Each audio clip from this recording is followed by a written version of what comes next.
Hello सबैजनालाई। अन्त मालबजारको काम सकेर चाहिँ नि अब हामीलाई भोक लाग्यो है।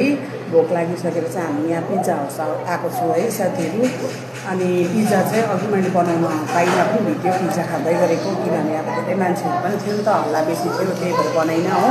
अहिले चाहिँ अब हामी मात्रै छु। अनि हामीले चाहिँ के अर्डर गरेको छु भने चाहिँ नेक्स्ट आइटम चाहिँ हाम्रो चाहिँ बर्गर छ है। बहिनी बर्गर खाँदैन केचप हालेर। अनि यहाँ चाहिँ मेरो छोरा छ है, खालि अन्नान लुकाउँछ। ऊ पर चाहिँ मेरो बुढा बसिरहेको छ हो। अन्त एउटा बर्गरबाट चाहिँ मेरो बुढा र नानीले खाने अरे है, सानो नानीले, किनभने डल्लै खाइसक्दैन। अनि मेरो बर्गर चाहिँ यहाँ छ है साथीहरू। म तपाईँहरूलाई भन्छु ल यहाँ पिज्जा हाउसको चाहिँ बर्गर चाहिँ कस्तो टेस्टेड छ भनेर।